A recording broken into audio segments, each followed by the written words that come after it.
Hi friends, welcome back to Birla's பார்வை. காருக்குள்ளே உட்காந்து பேசாமல் ஒரு மரத்துக்கு அடியில் உட்காந்து பேசுகிறோம்.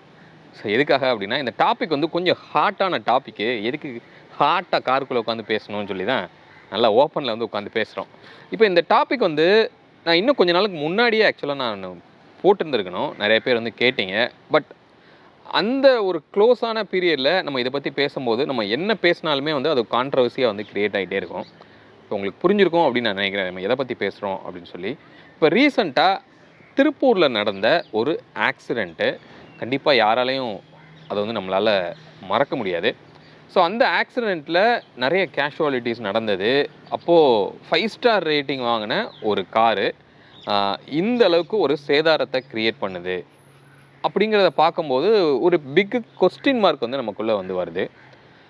அப்போ இந்த NCAP ரேட்டிங், அதாவது இந்த சேஃப்டி ரேட்டிங் அப்படிங்கிற ஒரு விஷயம் வந்து நம்ம உயிரை காப்பாற்றாதா அப்படின்னு ஒரு டவுட் வந்து நமக்கு ஆப்வியஸாக வந்து வருது. ஸோ இதை ஒரு கிளாரிஃபை பண்ணலாம் அப்படிங்கிறதுக்கு தான் இந்த வீடியோ ஆக்சுவலாக. ஸோ ஃபஸ்ட்டு வந்து இந்த NCAP அப்படின்னா என்ன அப்படின்னு கேட்டிங்கன்னா, இது வந்து ஒரு ப்ரைவேட் பாடி தான். இது வந்து கவர்மெண்ட் கிடையாது. ஒரு ப்ரைவேட்டான ஒரு செக்மெண்ட் வந்து மேனுஃபேக்சரர் வந்து என்ன பண்ணுறாங்க, அவங்க காரை கொடுத்து என் காரை லேபில் டெஸ்ட் பண்ணி எனக்கு ஒரு சர்டிஃபிகேட் கொடு அப்படின்னு கேட்குறாங்க. அப்போ அந்த ப்ரைவேட் பாடியோட ஒர்க் என்ன அப்படின்னா, அந்த ஒரு டெஸ்ட் பண்ணுற ஒரு லேபை வந்து செட் பண்ணி இன்சிடெண்ட்டாக வந்து க்ரியேட் பண்ணுறாங்க. சரி, ஆக்சிடெண்ட் அப்படிங்கிறது என்ன அப்படின்னா, எதிர்பாராமல் நடக்கிற விஷயம். அப்படி எதிர்பாராமல் நடக்கும்போது அது எந்த டைரக்ஷன் போய் இடிக்குது, அது எப்படி டேர்ன் ஆகுது அப்படிங்கிற எதுவுமே வந்து ப்ரெடிக்டே பண்ண முடியாது. பட் இங்கே டெஸ்ட் பண்ணுற அந்த நேச்சர் வந்து என்ன அப்படின்னா, எல்லாத்தையும் ப்ரெடிக்ட் பண்ணி காரு இப்படித்தான் மோதும் அப்படிங்கிறத ஒரு செட்டப் பண்ணி என்ன பண்ணுறோம், டெஸ்ட் பண்ணுறோம். பண்ணி தான் வந்து நமக்கு வந்து ஒரு ரேட்டிங் அப்படின்னு ஒன்று கொடுக்குறாங்க. அப்போ அதை வந்து நம்ம ஆக்சிடெண்ட் அப்படின்னு சொல்ல முடியாது. அதை வந்து நம்ம ஒரு இன்சிடெண்ட் அப்படின்னு தான் சொல்லணும். பிளான் பண்ண ஒரு விஷயம், ரைட்? அப்போ அதில் எப்படி நம்ம டெஸ்ட் பண்ணுறாங்க அப்படின்னு கேட்டிங்கன்னா, 64 கிலோமீட்டர் ஸ்பீடில் வந்து ஆஃப்செட் ஃப்ரண்ட்டை வந்து உங்களுக்கு டெஸ்ட் பண்ணுறாங்க. அப்படின்னா என்ன அப்படின்னா, உங்களோட கார் வந்து ஸ்ட்ரெயிட்டாக போகுது. உங்களோட ஹிட் எங்கே நடக்குது அப்படின்னா, உங்களோட காரோட ஹாஃப் போர்ஷனில் போய் இடிக்குது. எதர் டிரைவர் சைடு வந்து என்ன ஆகும், அந்த டிரைவர் சைடு மட்டும் நமக்கு அது என்ன ஆகுதுன்னா போய் இடிக்குது. அப்படி இடிக்கும்போது என்ன மாதிரியான இம்பேக்ட் வந்து க்ரியேட் ஆகுது அப்படிங்கிற ஒரு டெஸ்ட் வந்து பண்ணுறாங்க. அது வந்து 64 கிலோமீட்டர் ஸ்பீடில் போயிட்டு அந்த டெஸ்ட் வந்து நடக்கும். Okay, right. இன்னொரு டெஸ்ட் என்ன நடக்கும் அப்படின்னு கேட்டிங்கன்னா, நம்மளோட காரு ஸ்ட்ரெயிட்டாக போய் மோதுது, ஃபுல் ஃப்ரண்ட்டு வந்து ஒரு இதில் போய் மோதுனா என்ன இம்பேக்ட் இருக்கும் அப்படிங்கிற ஒரு டெஸ்ட் நடக்குது. அது வந்து 50 கிலோமீட்டர் ஸ்பீடில் வந்து நடக்கும். தேர்ட் டெஸ்ட் என்ன நடக்கும் அப்படின்னா, சைடு இம்பேக்ட்டு. நம்மளோட பி பில்லர் பக்கத்தில் வந்து ஒரு இம்பேக்ட் வந்து நடக்கும்போது என்ன சேதாரம் நடக்குது, அது வந்து 50 கிலோமீட்டர் ஸ்பீடில். அப்போ நம்ம இதுலேருந்து என்ன தெரிஞ்சுக்கிறோம் அப்படின்னா, டு தி மேக்ஸிமம் வந்து 64 கிலோமீட்டர் ஸ்பீடில் தான் வந்து ஒரு காரை வந்து லேபுக்குள்ளே டெஸ்ட் பண்ணுறாங்க. இப்படி தான் மோத போகுது, இப்படி தான் கார் திரும்ப போகுது அப்படிங்கிற ஒரு ப்ரெடிக்ஷனோட நடக்கிற ஒரு டெஸ்டிங். ஓகே, அப்போ அவங்க கொடுக்குற ஒரு ரேட்டிங் 4 ஸ்டார் 5 ஸ்டார் இப்படின்னு கொடுக்குற ரேட்டிங்கை நம்மளால் நம்ப முடியுமா அப்படின்னு கேட்டிங்கன்னா, இது வந்து கொஞ்சம் ஹைப்போதெட்டிக்கல் கொஸ்டின் தான். நம்பணும் அப்படின்னும் சொல்ல முடியாது, நம்ப வேண்டாம் அப்படின்னும் சொல்ல முடியாது. இப்போ பேசிக்காக நம்ம என்ன எடுத்துக்கணும், அப்போ ஒரு கார் வந்து 64 கிலோமீட்டர் ஸ்பீட்லேயே 0 ஸ்டார் வாங்குது அப்படின்னா 100 கிலோமீட்டர் ஸ்பீடில் அது என்ன ஆகும்? அது ஆப்வியஸாக 64 விட சேதாரம் அதிகமாக இருக்கும் இல்லையா? இது ஒரு 64 கிலோமீட்டர் ஸ்பீடில் 5 ஸ்டார் வாங்குது அப்படின்னு வச்சுக்கலாம். அப்போ என்ன ஆகும், 100ல் சேதாரம்ங்கிறது கம்மியாக இருக்கும் அப்படிங்கிறது தான் மீனிங். ஓகே, அப்போ நமக்கு வந்து ஒரு சேஃப்டி ரேட்டிங் 5 ஸ்டார் வந்துருச்சு அப்படின்னா, நீங்கள் எவ்வளோ ஸ்பீடில் போனாலும் அந்த கார் வந்து உங்களை காப்பாற்றிடுமா அப்படின்னு கேட்டால் கண்டிப்பாக அது வந்து கிடையாது. அப்படிங்கிறத நீங்கள் நல்லாவே புரிஞ்சுக்கணும். அதுக்காக சேஃப்டி ரேட்டிங்க்கு இம்பார்ட்டன்ஸ் கொடுக்கக்கூடாது அப்படின்னு நான் இங்கே ரெஜிஸ்டர் பண்ண வரலை.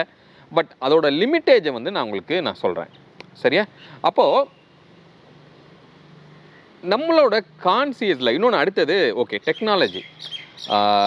இப்போது அன்னைக்கு நடந்த ஆக்சிடெண்ட் வந்து ஒரு XUV 700 வெஹிக்கிளு, இந்த highest safety rating, highest safety features இருக்கிற ஒரு காரு. ADAS கண்ட்ரோலு எல்லாமே இருக்குது. பட் அந்த காரில் வந்து அந்த டைமில் எனேபிள் பண்ணியிருந்தாங்களா, அந்த ஃபீச்சர் அந்த காரில் இருந்துச்சா அப்படிங்கிறதெல்லாம் நமக்கு தெரியாது.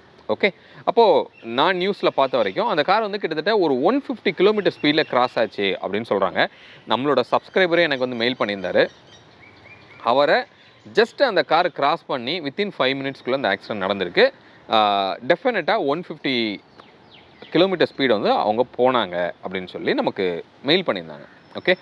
அப்போ அந்த 150 கிலோமீட்டரில் போகும்போது அந்த கார் வந்து சேஃப்டி விஷயங்கள் நல்லா இருக்குது அப்படின்னு சொல்லி நமக்கு நிறைய ட்ராக்கில் டெஸ்ட் பண்ணி பண்ணுறாங்க. ஆக்சுவலாக வந்து அந்த காரை நம்ம முன்னாடி ரிவ்யூ பண்ணலை. பட் இந்த ஆக்சிடெண்ட்டுக்கு அப்புறமா தான் நமக்கு வந்து அந்த ஒரு வீடியோ வந்து பப்ளிஷ் பண்ணியிருந்தோம். ஜஸ்ட் பிஃபோர் 2 days தான் அந்த ஷூட் வந்து நம்ம பண்ணியிருந்தோம். நம்மளுமே வந்து அந்த ஹை ஸ்பீட் டெஸ்ட்லாம் வந்து நம்ம பண்ணியிருந்தோம். அப்போ அந்த கார் வந்து அந்த ஸ்பீடில் நமக்கு வந்து சப்போர்ட் பண்ணுதா அப்படின்னு கேட்டிங்கன்னா டெஃபினட்டாக நம்ம கான்சியஸில் இருந்தால் பண்ணும். ஓகே. நம்ம காரில் இருக்கிற அத்தனை சேஃப்டி விஷயங்களுமே நம்மளோட கான்சியஸில் இருக்கும்போது நடக்கிற தவறுகளை ரெக்டிஃபை பண்ணுற உங்களை காப்பாற்றுறதுக்கு தான் வந்து அந்த ஃபீச்சர்ஸ் எல்லாமே. பட் நம்ம ஒரு அன்கான்சியஸ் ஸ்டேஜுக்கு போகிறோம். உதாரணத்துக்கு தூங்கிட்டோன்னு வச்சுக்கலாம். ஓகே.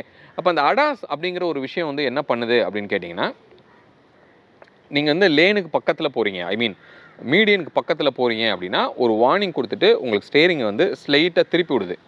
பட் ஸ்டில் நீங்கள் வந்து புல் பண்ணிங்கன்னா அது அந்த டைரெக்ஷனில் போக தான் செய்யும். உங்களை வலுக்கட்டாயமாக இழுத்துட்டு வராது. ஓகே.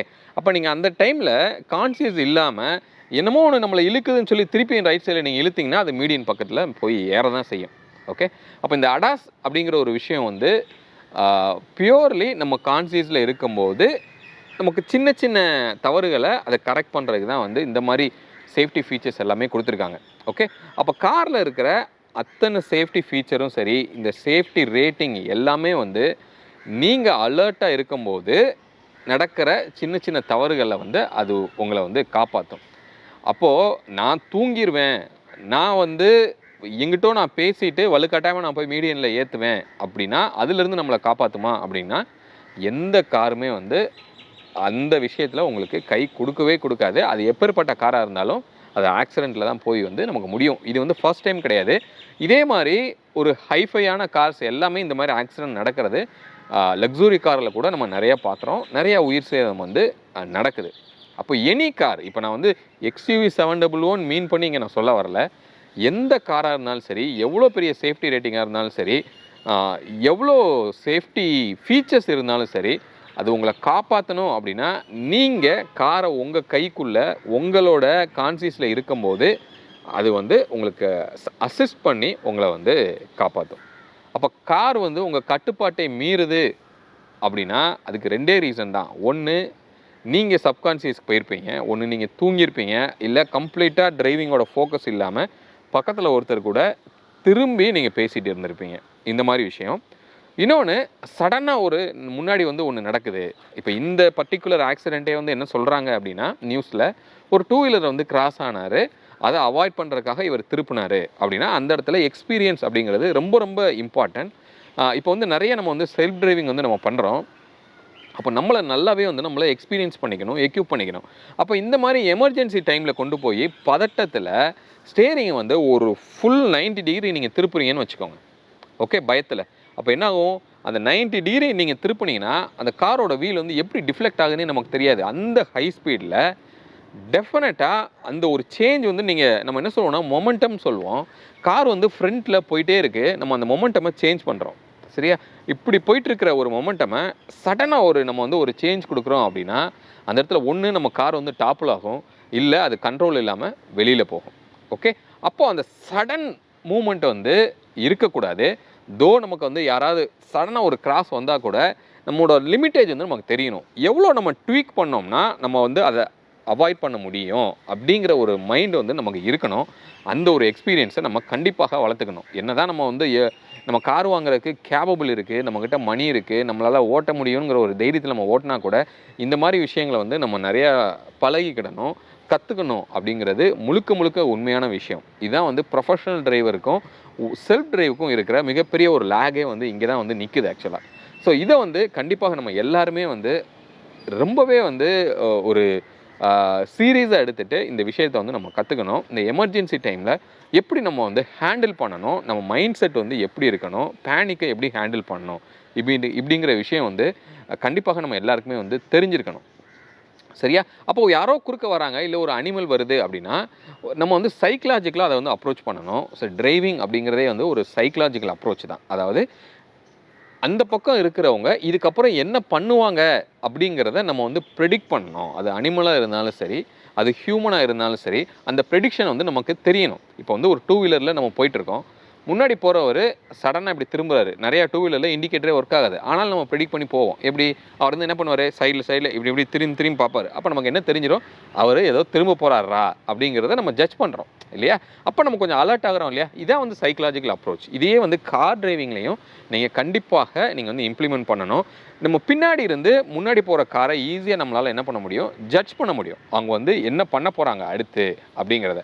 அதை நீங்கள் எப்போ உங்களுக்கு க்ரியேட் ஆகும்னா, உங்களோட ஃபோக்கஸ் ரோடில் இருந்தால் மட்டும்தான் வந்து அது உங்களுக்கு க்ரியேட் ஆகும். இப்போ இதே ஒரு மாடு உள்ளே வருது அப்படின்னா, அந்த மாடு எப்பயுமே வந்து என்ன பண்ணாதுன்னா, முன்னாடி போய் இப்போ சடனாக ஒரு குறுக்க வருது அப்படின்னா, அது சடன் யூட்டர்ன் போட்டு பின்னாடி போகிறதுக்கு வாய்ப்பே கிடையாது.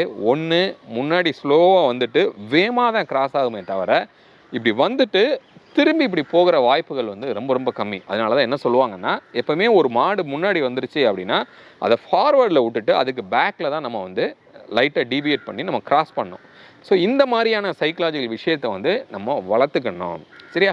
நம்மளை நம்ம வந்து எக்யூப் பண்ணிக்கணும். நம்ம ப்ளேமை வந்து அடுத்தவங்க மேலே போடுறதுனால எந்த யூஸுமே வந்து நமக்கு கிடையாது. நம்ம உயிரை நம்ம தான் வந்து பாதுகாத்துக்கணும். அப்போ எந்த விதத்துலையும் நம்மளோட காரில் இருக்கிற சேஃப்டி விஷயமோ இல்லை சேஃப்டி ரேட்டிங்கோ, நான் தூங்கிட்டாலும் இது எனக்கு அசிஸ்ட் பண்ணணும் அப்படின்னு சொன்னோன்னா அதுக்கு வாய்ப்பே கிடையாது.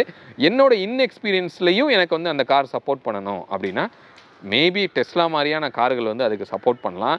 ஸ்டில் இந்தியாவில் வந்து சக்ஸஸ் ஆகனா இந்தியனோட டிராஃபிக் கண்டிஷனுக்கு அது எந்த அளவுக்கு அது கன்ஃபியூஸ் ஆகுங்கிறது தெரியாது. ரைட்? அதனால் இந்த மாதிரியான அடாஸ் கண்ட்ரோல்ஸ் எல்லாம் வந்து இது டிரைவர்லெஸ் காருக்கு ஈக்குவல் அப்படின்லாம் யாராவது மார்க்கெட் பண்ணாங்கன்னா கூட தயவு செஞ்சு அதெல்லாம் வந்து நம்பாதீங்க. அது எல்லாமே வந்து ஜஸ்ட்டு ஒரு எமர்ஜென்சி டைமில் நீங்கள் கான்சியஸாக இருக்கும்போது உங்களுக்கு அசிஸ்ட் பண்ணும். நம்ம ஏற்கனவே வந்து ஹோண்டா சிட்டியோட அடாஸ் வந்து நம்ம டெஸ்ட் பண்ணியிருக்கோம். இந்த XUV 700வே வந்து நம்ம டெஸ்ட் பண்ணியிருக்கோம். அதில் நான் ரொம்ப க்ளீனாக அதை பற்றி எக்ஸ்பிளைன் பண்ணியிருப்பேன். அது எப்படி ஒர்க் ஆகுது, அலோவ் பண்ணுது. இப்போ XUV 700லே பார்த்தீங்கன்னா லேன் சேஞ்செலாம் வந்து லேன் நீங்கள் கிராஸ் ஆகிற மொமெண்ட் வரைக்கும் உங்களை அலோவ் பண்ணி அதுக்கப்புறம் சடனாக தான் வந்து உள்ளே கூப்பிட்டுட்டு வருது. ஓகே, இப்போ இந்த மாதிரி விஷயங்கள்லாம் இருக்குது. இன்னொன்று, நீங்கள் போயிட்டு இருக்கும்போது சடனாக உங்கள் லேனுக்குள்ளே யாராவது வந்தாங்கன்னா அந்த அடாஸ் வந்து ப்ரெடிக்ட் பண்ண மாட்டேங்குது. அதையும் நம்ம பேசியிருக்கிறோம். அப்போ இதெல்லாம் வந்து இப்போ தான் இந்தியாவுக்குள்ளே வந்து கொண்டு வராங்க. அப்போ இன்னும் வந்து டெவலப்மெண்ட் ஸ்டேஜில் தான் இருக்குது. இதெல்லாம் வந்து இன்னுமே நிறைய இம்ப்ரூவ் ஆகும். எப்படி ஆனாலும் நம்ம உயிர் நம்ம கையில் தான். நம்ம ஸ்டேரிங் நம்ம கண்ட்ரோலில் இருந்தால் மட்டுமே தான் அது வந்து சாத்தியம். அப்போது ஸ்பீட் அப்படிங்கிறது ரொம்ப ரொம்ப இம்பார்ட்டன்ட். அப்போ எனக்கு என்னோட டிரைவிங் மேலே கான்ஃபிடென்ட் இல்லை, எனக்கு எக்ஸ்பீரியன்ஸ் பத்தாது நீங்கள் ஃபீல் பண்ணிங்கன்னா நீங்கள் ஒரு 150 180லலாம் போகும்போது எமர்ஜென்சி டைமில் உங்களால் உங்கள் காரை ஹேண்டிலே பண்ண முடியாது. ஓகே, இப்போ நான் வந்து ஒரு நல்ல ப்ரொஃபஷனல் டிரைவரு, நான் வந்து ஹேண்டில் பண்ணிடுவேன் நினைக்கிறவங்க வந்து அந்த மாதிரி போகிறாங்க. அதுவும் வந்து தப்பு தான். இப்போ நம்ம வந்து ஸ்பீடை வந்து நம்ம லிமிட்டாக நம்ம வச்சுக்கணும். ஒரு 80 to 100க்கு தான் வந்து நம்மளோட ஹைவே வந்து டிசைன் பண்ணியிருக்காங்க.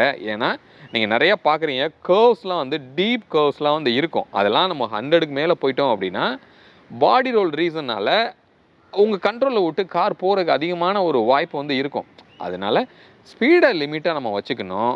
நம்ம உயிருக்கு நம்ம தான் கேரண்டி. என்ன தான் சேஃப்டி ரேட்டிங் வந்தாலும் சரி, என்ன தான் வந்து நமக்கு வந்து டெக்னாலஜி வந்தாலும் சரி, இது எல்லாத்தையும் வந்து நம்ம தான் வந்து ரொம்ப கேர்ஃபுல்லாக நமக்கு ஹேண்டில் பண்ணணும் அப்படிங்கிறது இந்த வீடியோ மூலமாக நான் சொல்லிக்கிறேன். ஸோ நம்மளோட வியூவர்ஸும் உங்களோட ஃப்ரெண்ட்ஸு யாராக இருந்தாலும் சரி ரொம்ப டிசிப்ளின்டாக ஓட்ட சொல்லுங்கள். இந்த விஷயம்லாம் எதனால் நடக்குதுன்னா இந்த செல்ஃப் டிரைவிங்னால தான் நமக்கு அதிகமாக நடக்குது. இது ஒரு நல்ல விஷயம் தான். எல்லாருமே வந்து தைரியமாக ரோடுக்கு வந்து டிரைவ் பண்ணுறதுங்கிறது ரொம்ப நல்ல விஷயம். பட் நல்லா உங்களை எக்யூப் பண்ணிக்கோங்க, நிறைய ஒர்க் அவுட் பண்ணுங்கள், நிறையா ப்ராக்டிஸ் பண்ணுங்கள், உங்களோட மைண்டை வந்து ஸ்ட்ராங்காக வச்சுக்கோங்க. அப்படின்னா தான் உங்களோட அந்த டிசிஷன் மேக்கிங் அந்த மொமெண்ட்டில் அப்படின்னா தான் நம்மளை கரெக்டான வந்து டிசிஷன் வந்து நம்மளால் எடுக்க முடியும். ஸோ இதனால் ரொம்ப நம்ம டீக்ரேட் ஆகிட்டு எல்லா காருமே இப்படி தான், எல்லா காருமே குவாலிட்டி கிடையாது அப்படின்னு நம்ம சொல்ல முடியாது. இவ்வளோ தான் அந்த கார் மிஷின் வந்து சப்போர்ட் பண்ணும் நமக்கு. மிச்சம் எல்லாமே நம்ம கையில் தான் இருக்குது. ப்ளீஸ் சேஃபாக வந்து ட்ரைவ் பண்ணுங்கள், டிசிப்ளினாக ட்ரைவ் பண்ணுங்கள். நம்ம ஆக்சிடெண்ட்டில் மாட்டலைன்னா கூட நம்மளால் மற்றவங்க வந்து ஆக்சிடெண்ட்டில் போய் மாட்டிடக்கூடாது அப்படிங்கிறத ரொம்ப ஸ்ட்ராங்காக வந்து இந்த வீடியோவில் நான் ரிஜிஸ்டர் பண்ணுறேன். ரொம்ப சேஃபாக, ரொம்ப ஹாப்பியாக நம்மளோட ட்ரைவ் வந்து நம்ம பண்ணுவோம். மீண்டும் அடுத்து வேறு ஒரு வீடியோவில் உங்களை வந்து சந்திக்கிறேன். அது வரைக்கும் உங்களிடமிருந்து விடைபெறுவது உங்கள் பிர்லா. பை.